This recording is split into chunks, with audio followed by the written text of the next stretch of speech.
no? So, this is who I am, my identity in Christ. But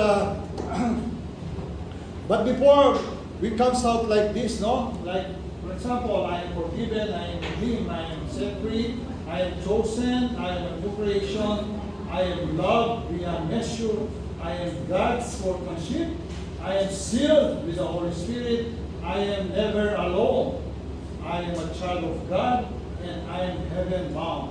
Kaya yung heaven bound na yan, hindi ito yung permanent na address natin, kundi doon. Kaya pag namatayan kayo ng tatay, nanay, o ano pa ang kapamilya, dun nyo makikita kung gaano kumilos ang Lord, no? Na ang buhay pala dito ay temporary lang. Hindi habang buhay. Kaya huwag tayong mag-concentrate sa mga bagay-bagay na nakikita natin dito. Focus our eyes to the Lord, sabi niya sa Bible. So, kaya sabi niya dito, ano? A lot of people think Christianity is all about you. Pag Christian ka na, maraming tao na Kristiyano na, iniisip lang nila yung, okay, ligtas na ako. Sacrificing your life for God, but that's not true, no? Yung bang, pag Christian ka na, Christianity is all about Jesus and God, no? Sacrificing His life for you. Giving His life on the cross. Kaya sabi niya sa Bible, Eli, Eli, lama sabachthani, my God, why hast thou forsaken me? Hindi ka ang pinorsake, hindi ako, hindi ang bawat isa sa atin, ang ating Panginoong Jesucristo. Amen? So sa Kanya binigay ang lahat ng mga sakit, mga pasakit, mga sakripisyo para sa ikaliligtas natin. Kaya binasa natin yun. No? Ibig sabihin na nag-aalay ng kanyang buhay para sa akin. At sino tayo para layan ng buhay ng Diyos? Amen? We are nothing. Pero dahil mahal niya tayo, kaya ginawa niya yun. And God sent His only begotten Son for you and me. That's the main message, my sisters in Christ. But people don't even think about that. What do they think is, they always think, what must I do for God? What must I do to get into heaven? How obedient I am towards you? How many times I sacrifice when I carry my cross? They're not understanding that it's an unconditional love sent, no, His Son for us.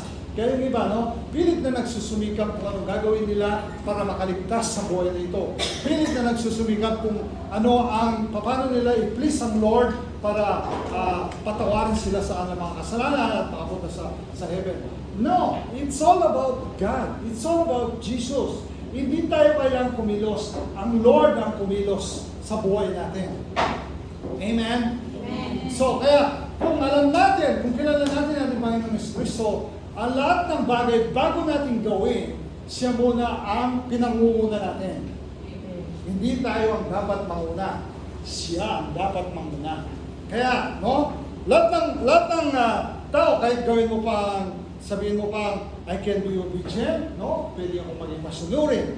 I can stop drinking liquor. Pwede kong alisin na yung mga kasalanan ko.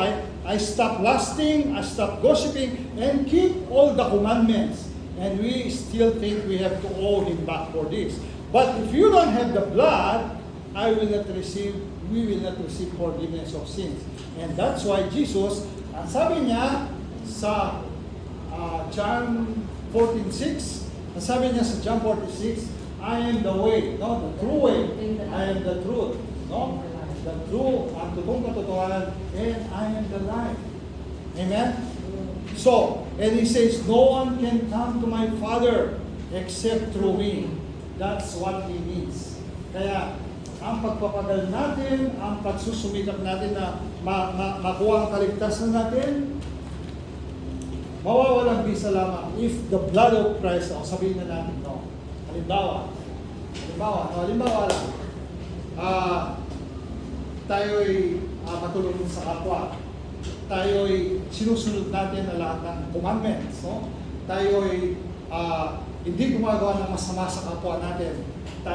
Tayo'y lahat ng mabubuting gawa ginagawa natin. Palagay niyo ba, ligtas na kayo, no? Without the blood of Jesus, hindi tayo maliligtas. Ano man ang lahat ng ito, without the blood of Jesus, without His finished work on the cross, hindi tayo maliligtas. Pero ngayon, meron pa rin taong gumagawa ng mga gano'n. Kailangan kong maglingkod sa simbahan para lahat ng kasalanan ko ay mawala. Kailangan ko.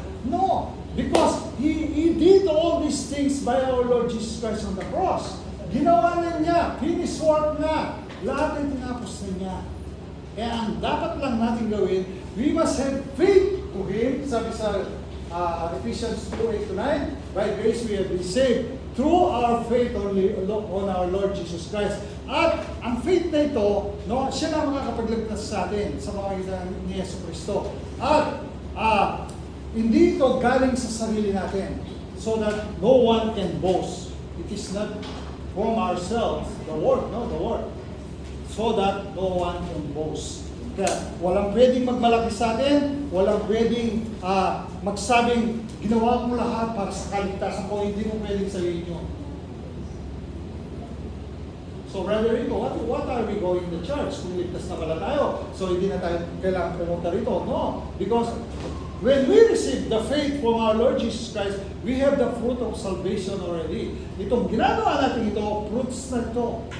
Ito yung mga fruits na nakuha natin at natanggap natin salvation sa pamamagitan ng ating Panginoon Yesu Cristo. Kaya gumagawa tayo ngayon, nagsiserve tayo sa ngayon upang ipakita natin yung bunga na natanggap na natin sa ating Panginoon Yesu Cristo. Hindi tulad ng mga ibang tao, sinasabi nila, kaya naglilingkod sila para magkaroon sila ng salvation. Hindi, naglilingkod tayo dahil ang salvation ay nasa atin na. This is the fruits, what we are doing now. Hindi po ito yung source. Tapos na tayo sa source. Meron na tayong fruits dahil sa pagtanggap sa ating Panginoong Yesu Cristo at sa pagpapatawad ng kasalanan na ating nagawa. Ginawa na niya lahat ito sa pamamagitan ng pagkamatay niya sa krus. At hindi siya mamamatay pangalawa, minsan lang siya mamatay, yun lang. Amen? So, kaya, kung ano yung ginawa niya, we must accept it, and we always recognize that without His work, without His finished work, we are nothing. Kaya huwag mong gawin na tulad ng ginagawa ng iba, kailangan kong gawin to, kailangan kong gawin to, kailangan kong gawin to, para ma-please ko Panginoon. No, you don't need to do anything. You just do good because you have the fruits. Pero kung gagawa ka para i-please mo ang Lord, para patawaran ka, no. Because He done it already on the cross. Kaya huwag tayong palito sa gano'n. Maraming tao na kaya naglilingkod sa simbahan, na sinasabi nila para patawarin sila sa kanilang mga kasalanan at para magkaroon sila ng salvation. But that's wrong. Because God already forgiven us by dying on the cross, and the fruit of the salvation is with us already. Kaya gumagawa tayong paglilingkod ngayon dahil sa fruits na meron na tayo. Amen? Amen. So palakpakan po natin ating Diyos sa buhay. Number 1, I am forgiven.